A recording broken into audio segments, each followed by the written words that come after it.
Welcome to Get Serious. So today, again, a bit more from the mindset perspective, but also, key just entrepreneurial lessons and that we all fall victim to far too often, including myself.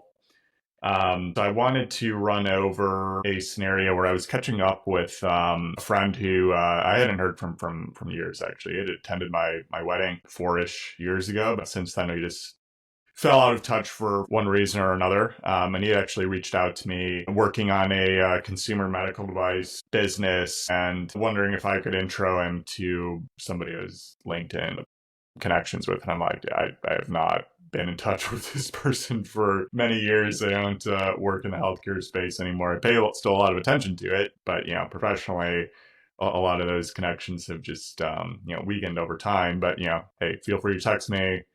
And I wasn't really expecting anything more than that, but we set up a call and I reviewed his deck. And basically, what they're trying to do is build a smart water bottle. I mean, really sexy product with the key features being able to measure hydration very effectively. All that data gets pushed to a mobile app. It also has a lot of the various physiological measurements that like Aura rings have, for instance, blood pressure, heart rate, SpO2, etc. And their goal is to sell this more as a premium product and and improve people's hydration status overall. But it's been working. And the team behind this, like, they're definitely solid. They have previous exits behind them, consumer medical devices. Like, you can't ask for more than that.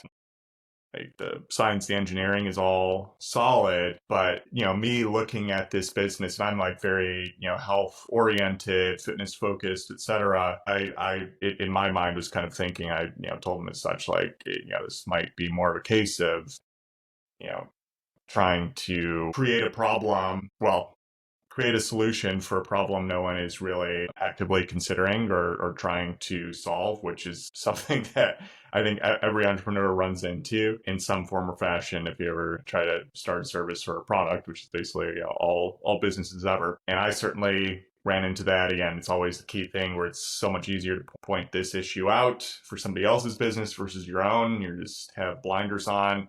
Like with Inland Pricer itself, I probably spent a year on a version of the product that was inappropriate for the industry at large, and my own thoughts on how it should be oriented were just incorrect, and I should have gotten user feedback way earlier. I've talked about this at length.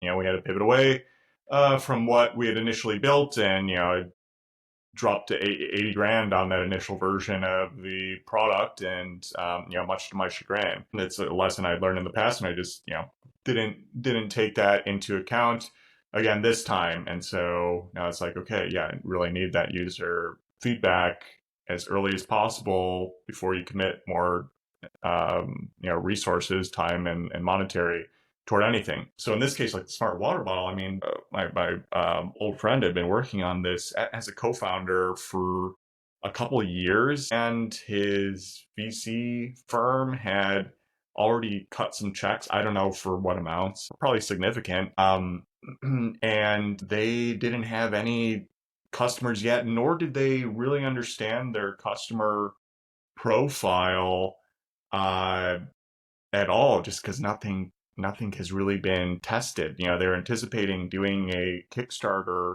launch later this year. Gin up some excitement around the property, or not property, but the product. I see how much my mind is on real estate there.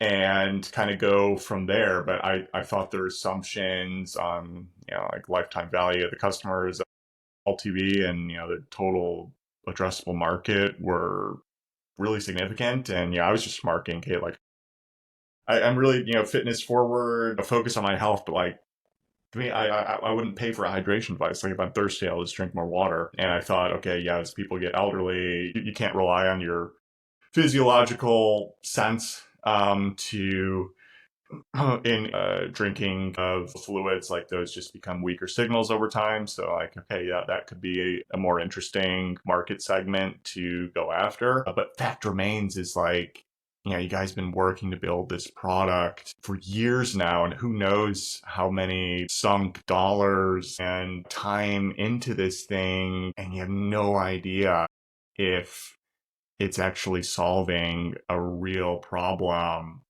that people are willing to pay for. Yes, like we can admit, yeah, most of us should probably be more hydrated overall, but is it something people are going to open up their wallets for and change habits enough um, to invest in, $200 water bottle? That's the bigger question here. And I was also like, I was using Perplexity. I'm like, are there other devices like this? And there's not a commercial development yet, but like there was a more recent research study where they could detect hydration just via a smartphone. So like if that becomes a consumer product, like who wouldn't just use that instead of a water bottle? That's cost $200.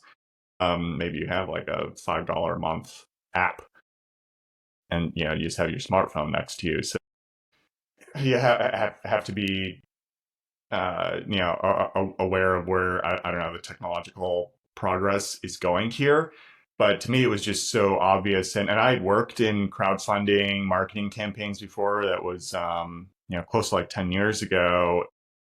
So to me, like the route would have been, that's the thing with some of this crowdfunding. Get on Kickstarter, get on Indiegogo, and you have maybe a proof of concept product. You can just stylize it. Doesn't need to have all the functions, but like here's what we plan to have it do, plan to do with it, and just market it to all your different segments and see, okay, can I get any dollars? And but like that's the whole point of crowdfunding. It's like you figure out, hey, does this idea actually have merit to throw a lot more resources at this, and actually build and deliver it to whatever market segment actually responds to it. But pre-building everything for years and not having done any testing, I was like, man, look, I feel for you guys because I've made that same mistake.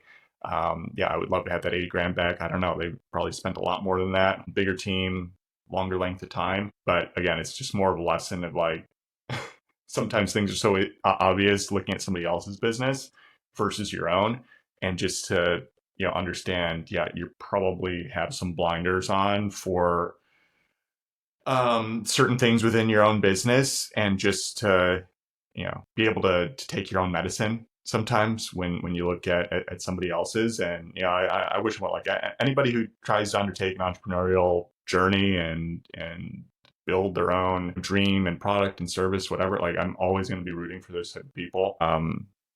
It's just a kinship, so long as we have like a base similar ethical standpoint. Of course, that goes without saying, but we should probably all remind ourselves of that. Even more so, that just don't want to see people get stuck into just nasty hurdles for no good reason. Because again, life is short. You only have a few swings to really make something work. And test as early as possible. Don't commit extra resources until you actually know that there's something there. So hopefully this helps within your own business and what to keep in mind here. The reminder for my own self. And again, if you're looking for funding, seriousland.capital, the Land Daily Diligence Facebook group for zero cost review your land deals, and landpricer.ai, which I just mentioned as a lesson learned, the most reliable land pricing tool on the market, soon to be on the market. Subscribe and share. Talk to you all next time. Bye.